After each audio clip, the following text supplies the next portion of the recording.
Selamat pagi Bapak Ibu Saudara yang dikasihi oleh Tuhan Yesus Kristus. Dimanapun kita berada, mari kita akan belajar merenungkan firman Tuhan pada pagi hari ini. Pagi hari ini saya akan membawakan renungan dengan judul Misi Juru Selamat Datang ke Dalam Dunia. Misi Juru Selamat. Ya.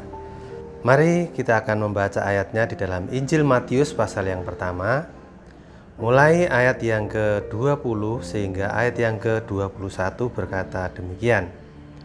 Tetapi ketika ia mempertimbangkan maksud itu, malaikat Tuhan nampak kepadanya dalam mimpi dan berkata, Yusuf, anak Daud, janganlah engkau takut mengambil Maria sebagai istrimu, sebab anak yang di dalam kandungannya adalah dari Roh Kudus.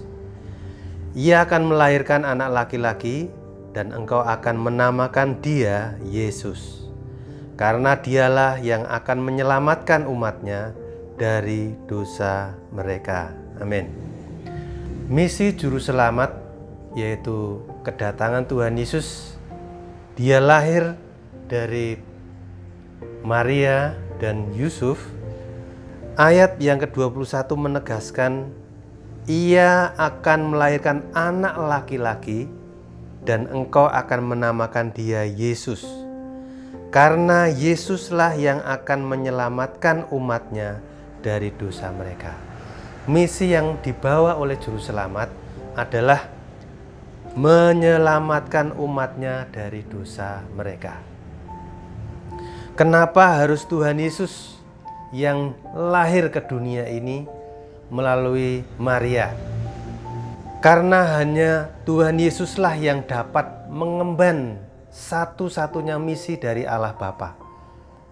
Pribadi Yesuslah yang sanggup dan dipilih dan ditentukan Allah Bapa, dinubuatkan dalam perjanjian lama dan digenapi di saat ayat ini disampaikan oleh malaikat Gabriel. Misi Juru Selamat ini penting dan satu-satunya yang sanggup menyelamatkan umat manusia dari dosa. Oleh karena itu, bukan hanya satu ayat ini saja yang bicara mengenai menyelamatkan dosa.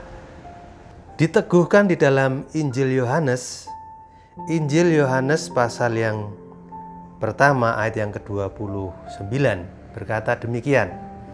Yesus menunjuk kepada Yesus.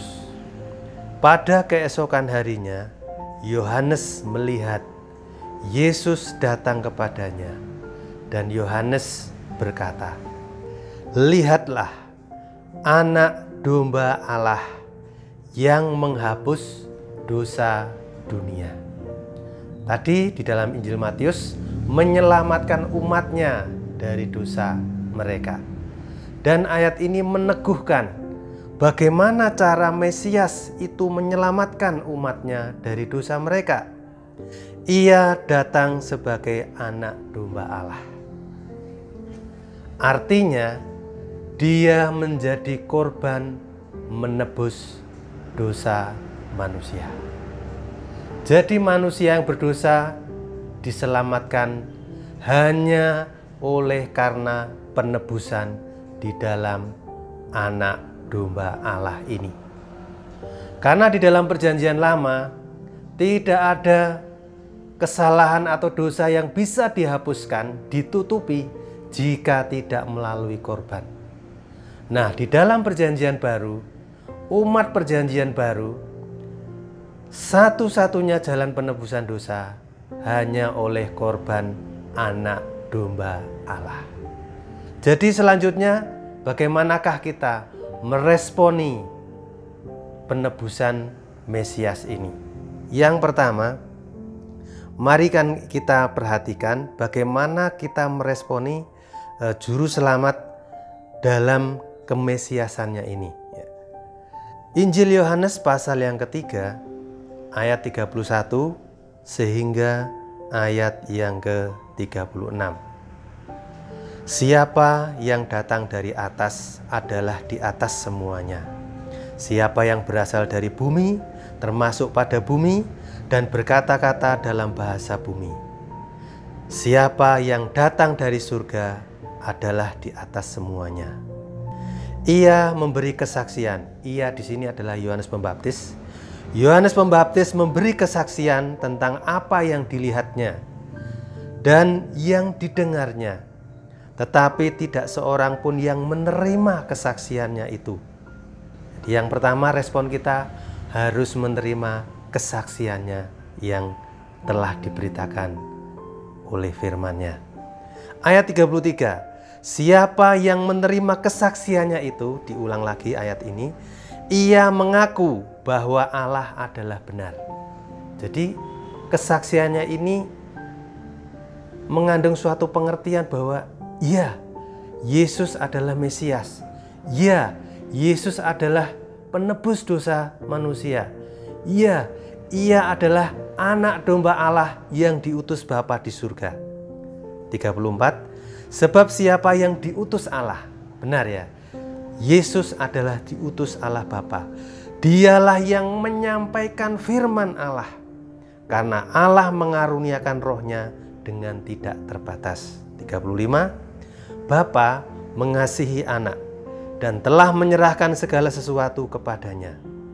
Ayat 36 di sini kuncinya. Barang siapa percaya kepada anak, ia beroleh hidup yang kekal.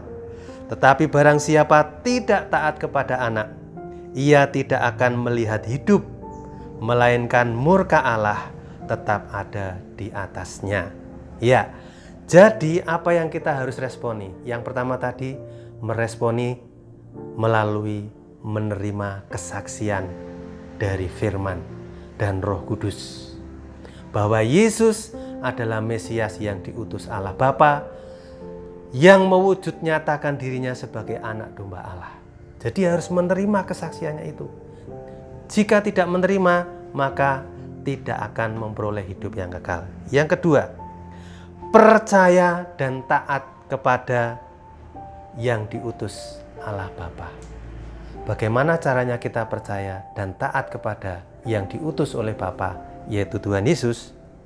Tadi dikatakan di ayat yang ke-34, Dialah yang menyampaikan firman. Dan karena Allah mengaruniakan rohnya dengan tidak terbatas. Ya. Jadi percaya dan taat kepada firman dan Roh Kudus yang memimpin orang percaya. Sehingga proses penebusan ini akan berjalan sempurna. Maukah Bapak Ibu Saudara menerima kelahirannya menjadi penebusannya yang sempurna? Karena kita merayakan Natal bukan hanya euforia, senang-senang, tapi kita meresponinya dengan percaya dan taat. Amin. Mari kita berdoa. Bapa di surga, terima kasih buat berita Natal pada pagi hari ini. Engkau telah hadir menjadi anak domba Allah menghapus dosa manusia. Kami percaya, kami taat bahwa Engkau yang diutus Allah Bapa, dan kami mau menerima kesaksian itu sehingga kami memperoleh apa yang Tuhan janjikan, yaitu hidup yang kekal. Dalam nama Putra-Mu Tuhan Yesus kami berdoa. Amin.